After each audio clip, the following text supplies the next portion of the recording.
Bonjour chers amis. La dernière fois, lors de notre première rencontre, nous avons parlé de la Bible et de la façon dont elle était venue dans ce monde. Nous avons vu en particulier que ce n'est pas par des hommes qu'elle nous a été donnée, comme les plus belles œuvres littéraires que nous pouvons contenir dans nos bibliothèques, car toutes ces œuvres sont entachées de la faiblesse naturelle de l'homme. Et si elles exposent souvent de belles vérités, elles contiennent aussi beaucoup d'erreurs. Or, nous ne voulons pas donner notre confiance, notre foi à des écrits humains, car nous savons bien ce que valent les hommes, nous savons quelles sont leurs grandeurs, mais aussi quelles sont leurs limites. C'est la raison pour laquelle nous continuons à parler de la Bible et plus particulièrement de l'inspiration, car c'est poussé par l'Esprit, avons-nous dit, que des hommes ont parlé de la part de Dieu. J'utilise pour cela le petit catéchisme de Martin Luther, car je suis un pasteur luthérien et ce livre nous sert de guide à travers la lecture du livre saint. Une question est posée: que signifient ces mots « sous l'inspiration de Dieu » ? Voici la réponse qui nous est proposée. Sous l'inspiration de Dieu signifie que Dieu, le Saint-Esprit, a poussé ces hommes à écrire. Il leur a donné non seulement les pensées, mais aussi les paroles qu'ils ont écrites. On appelle cela l'inspiration verbale. Alors, lorsqu'un catéchisme, évidemment, déclare une chose, une vérité, enfin ce que le catéchisme présente comme une vérité, il faut naturellement que ce soit étayé par la parole de Dieu, car un catéchisme, et il en existe des comme cela, qui affirment des choses qui ne sont pas étayées, appuyées, confirmées par la parole de Dieu elle-même et par la parole de Dieu seule, évidemment, ne viennent pas d'en haut, ne viennent pas de Dieu. Exemple, Moïse, dans le livre de l'Exode, au chapitre 33, l'Éternel parlait avec Moïse face à face, comme un Dieu parle avec son ami. Et toutes les paroles de cette conversation que Dieu a pu avoir avec Moïse, eh bien, sont consignées dans les 5 premiers livres de la Bible. De même, dans le 2e livre de Samuel, au chapitre 23, parole de David, l'Esprit de l'Éternel parle par moi, et c'est sa parole qui est sur ma langue.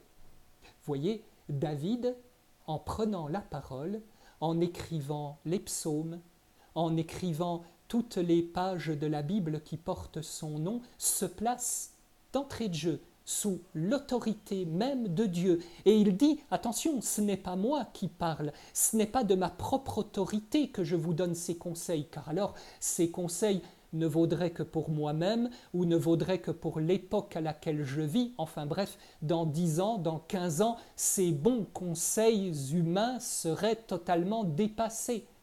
Non, il affirme parler de la part de Dieu et c'est la raison même pour laquelle les conseils que nous donne la Bible dépassent les générations, vont de siècle en siècle et s'adressent à David il y a 3000 ans, comme à moi, comme à vous aujourd'hui. Ésaïe, chapitre 1er, ciel, écoute, terre, prête l'oreille. En effet, l'Éternel parle. L'Éternel parle. Et lorsque vous avez votre Bible ouverte, l'Éternel vous parle. Le prophète Jérémie, au chapitre 1er, l'Éternel a tendu la main et il a touché ma bouche avant d'ajouter « J'ai mis mes paroles dans ta bouche ». L'Éternel a mis ses paroles dans la bouche de Jérémie. Voici ce qui nous autorise à dire que la Bible, la parole de Jérémie ici, est la parole de Dieu. Et enfin, chez Paul, la première lettre aux Corinthiens. Nous en parlons, dit-il, nous parlons de tout ce que nous vous annonçons, du pardon des péchés en Jésus-Christ, de la vie éternelle qu'il nous accorde par le baptême, de l'appel qu'il nous lance à constituer une Église fidèle, attachée au sacrement, à la prédication, à ressembler finalement à ces premiers chrétiens des Actes des Apôtres dont on nous dit qu'ils persévéraient dans l'enseignement des apôtres, dans la communion fraternelle, dans la fraction du pain et dans les prières. Nous en parlons, non avec les paroles qu'enseigne la sagesse humaine, mais avec celles qu'enseigne l'Esprit Saint. Ainsi, nous employons un langage spirituel pour exprimer ce qui est spirituel. Alors, voyez, chers amis, cette chose-là est importante à garder lorsque vous abordez la Bible, car évidemment surgissent des questions et n'oubliez jamais qu'il y en a un quelque part qui se tient en embuscade. Il s'appelle l'adversaire, l'ennemi de la foi, et qui vous dira facilement que la Bible n'est pas crédible tout simplement parce qu'elle était écrite par des hommes.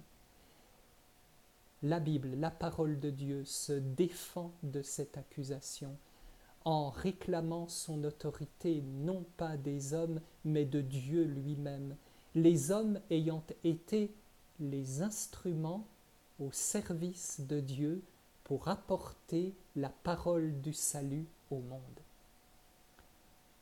La prochaine fois, si vous le voulez bien, nous parlerons de justement ces paroles de la Bible et nous poserons la question de qui sont alors toutes ces paroles et dans quel but Dieu nous a-t-il donné la Bible. Que le Seigneur vous bénisse et vous garde. À la prochaine fois.